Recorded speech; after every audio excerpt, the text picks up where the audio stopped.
नमस्कार मित्रों।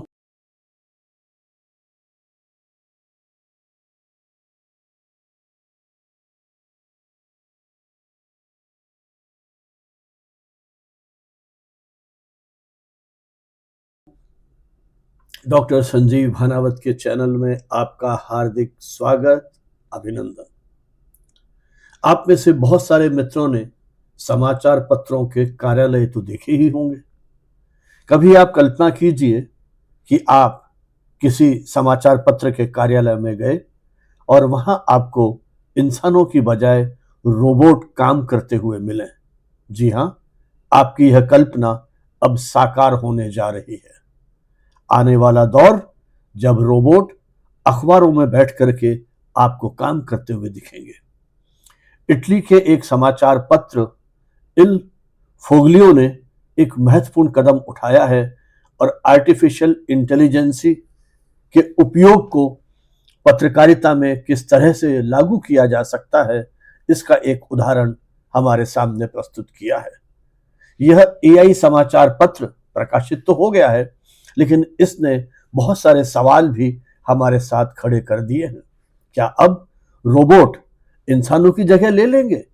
और यदि ऐसा हो जाएगा तो पत्रकारिता का भविष्य, उसके साथ जुड़े हुए नैतिक प्रश्न, उसकी सच्चाई, उसकी विश्वसनीयता, बहुत सारे सवाल अनायास ही हमारे सामने खड़े होते हैं।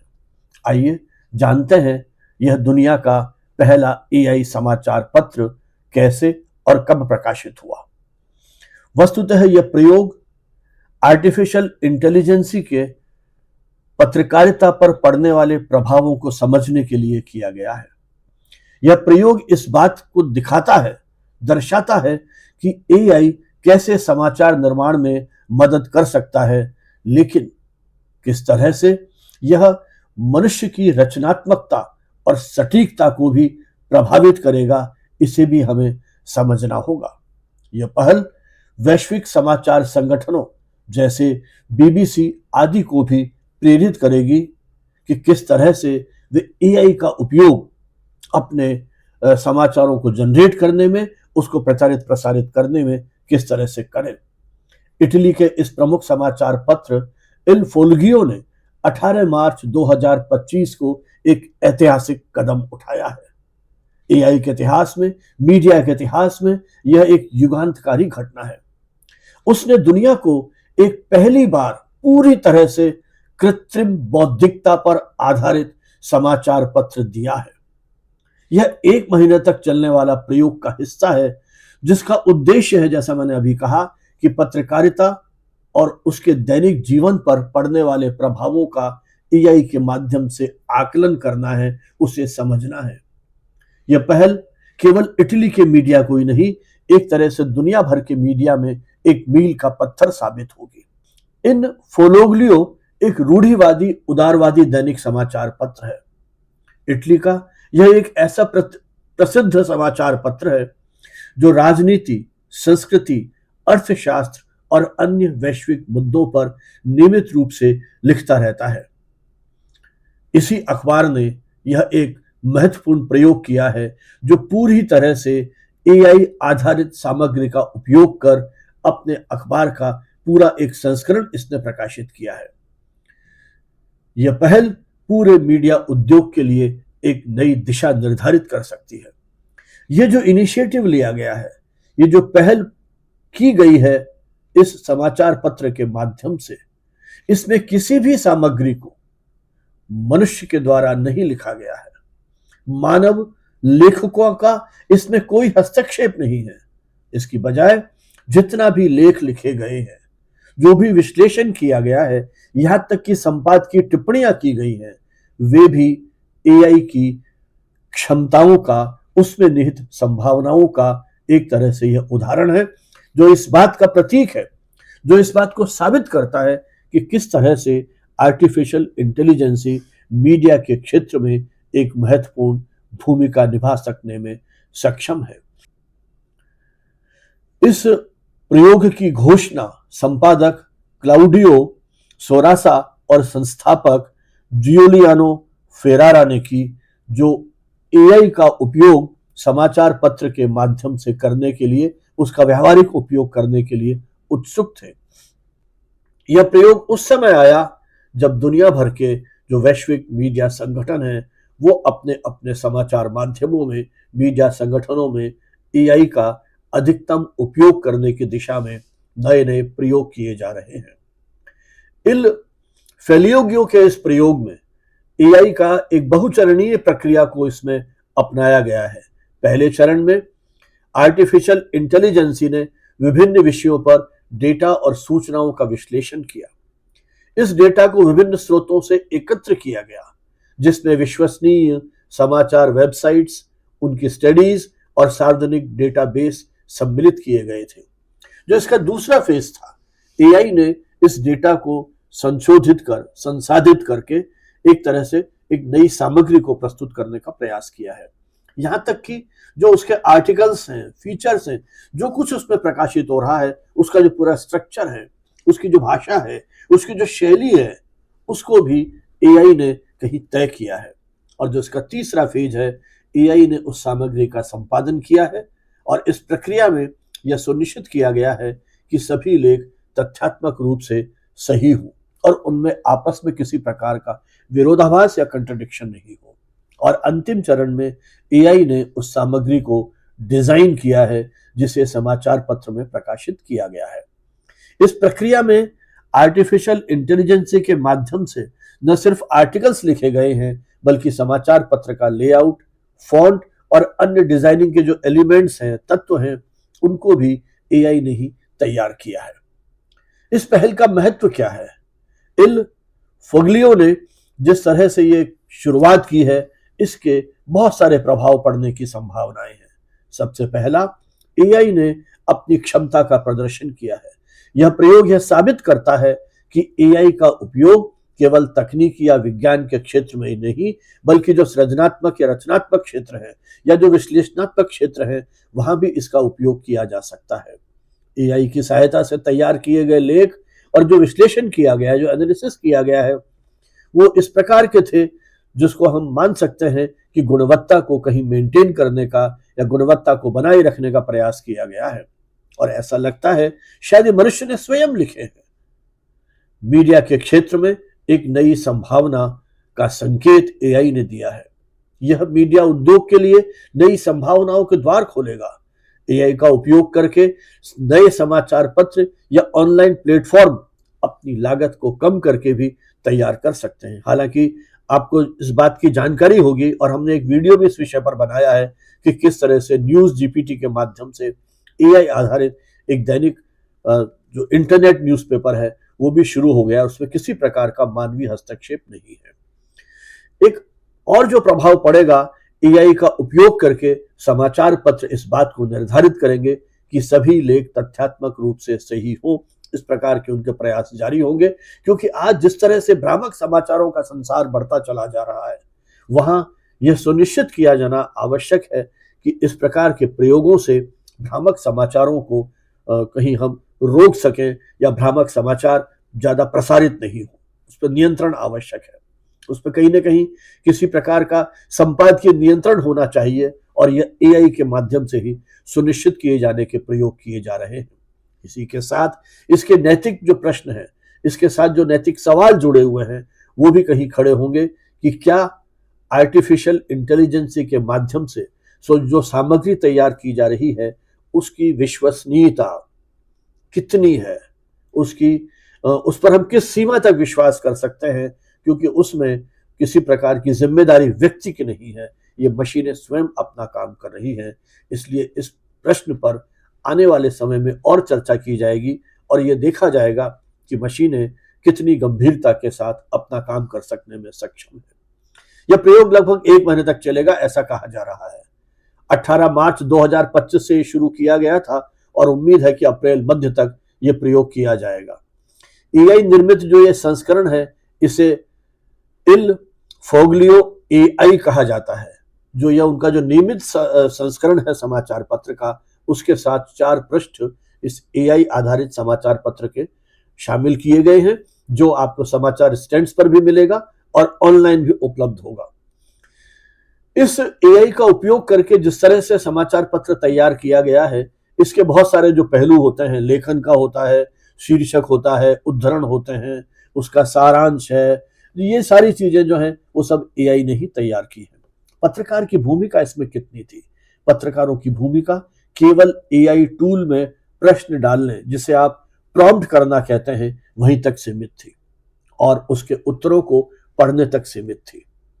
इसके अलावा सारा काम इन रोबोट्स या मशीनों के माध्यम से किया गया। संपादक सेरासा ने कहा कि यह पहला दैनिक समाचार पत्र है जो पूरी तरह से एआई पर आधारित है। इस एआई का उपयोग करके इसे समाचार स्टैंड पर अपने पाठकों के लिए उपलब्ध कराया गया है। इसमें जो कुछ है, लेखन, शीर्षक, उद्धरण और कभी कभार व्यंग, ये सब एआई आधारित ही है। ये विशेष संस्करण तैयार करने के लिए एआई के कई टूल्स का प्रयोग किया गया। संपादकीय टीम ने इस एआई को विभिन्न प्रकार के निर्देश दिए और उसमें लेखों का चयन, संपादन और उनको प्रकाशित करने की पूरी प्रक्रिया जो है वो एआई ने ही संचालित की है। जो इसका पहला अंक था, उसकी सामग्री किस तरह की थी? पहले एआई ने जो ट्रेंडिंग न्यूज है उसकी सूचना दी है, उसकी सूची दी है और यह तय करने के लिए उसे ऑप्शन दिया गया कि कौन से विषयों पर लेख तैयार किए जाने चाहिए। एआई ने जो लेख तैयार किए हैं उन्हें संपादित किया गया और यह सुनिश्चित किया गया कि उसमें तथ्यात्मक और व्याकरण की त्रुटियां न रहें। इसी प्रकार से जो हेडलाइन का उपयोग किया गया और जिस तरह की इमेजेस लगाई गई, उनके लिए उपयुक्त शीर्षक वगैरह भी एआई ने ही सुझाए थे। संपादकीय लेख और पाठकों के पत्र, ये भी एआई के माध्यम से तैयार किए गए। जो आप letter to the editor column है, उसको भी एआई ने ही तैयार किया था। एआई संचालित संस्करण में अनेक ऐसे मुद्दे कवर किए गए जो अंतर्राष्ट्रीय, राष्ट्रीय महत्व के थे। उसमें कुछ प्रमुख विषय हैं: डोनाल्ड ट्रंप और उनकी लोकप्रियता। इस एआई संस्करण में अमेरिका के राष्ट्रपति डोनाल्ड ट्रंप की राजनीतिक गतिविधियों पर विशेष रूप से चर्चा की गई। इसमें यह बताया गया किस तरह से इटली में ट्रंप के समर्थकों की क्या प्रतिक्रिया रही और क्या वे उन्हें समर्थन देना जारी रखेंगे।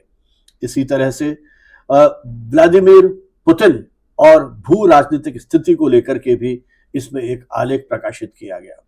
रूसी राष्ट्रपति पुतिन 10 विश्वासघात नामक एक कॉलम प्रकाशित किया गया और उसमें यह बताया गया कि किस तरह से पुतिन ने अपने कार्यकाल के दौरान कौन से वादे किए और कौन से वादे तोड़े और उस पर उन नीतियों का क्या प्रभाव पड़ा।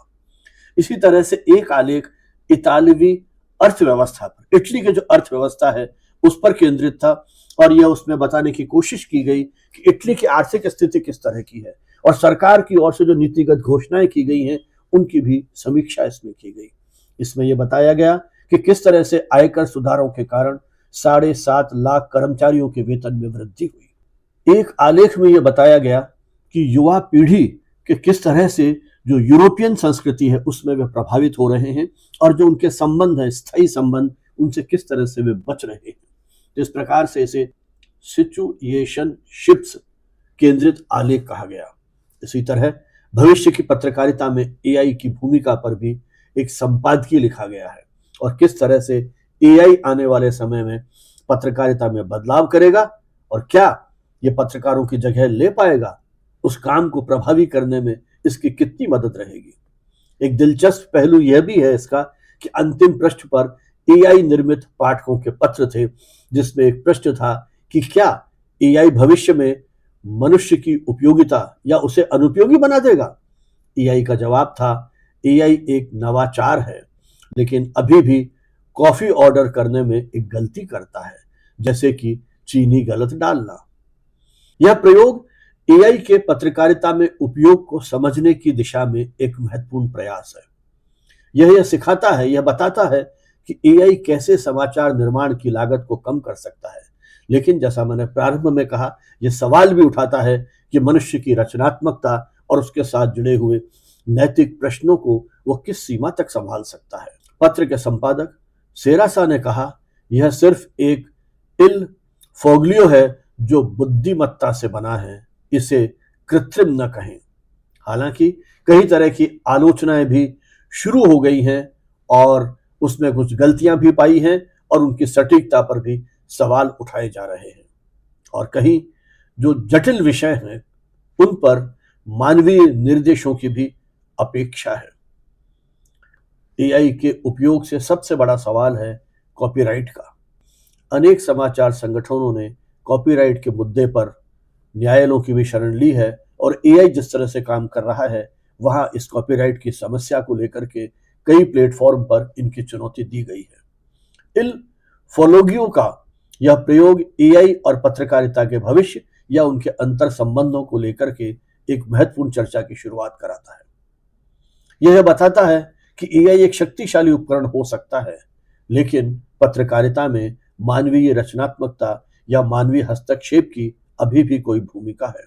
यह प्रयोग अन्य समाचार संगठनों को एआई अपनाने के लिए प्रेरित तो कर सकता है, लेकिन साथ ही उसके साथ जुड़े हुए नैतिक और तकनीकी प्रश्नों पर विचार करने के लिए भी एक प्रेरणा देता या एक मंच तैयार करने की आवश्यकता जताता है। इन फोलोगियों की यह पहल मीडिया के भविष्य के लिए एक महत्वपूर्ण संकेत है।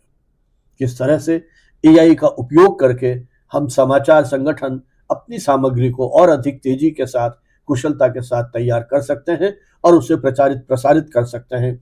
इससे समय और श्रम दोनों की बचत होगी, बल्कि जटिल डेटा को हम तुरंत विश्लेषित करके सरल भाषा में संप्रेषित कर सकने में भी सक्षम है। एआई के उपयोग के साथ कुछ चुनौतियों की मैंने आपसे बात की, जिसमें सबसे बड़ा खतरा नैतिक और विश्वसनीयता का है। एआई का अत्यधिक उपयोग मनुष्यों के रोजगार को प्रभावित करेगा।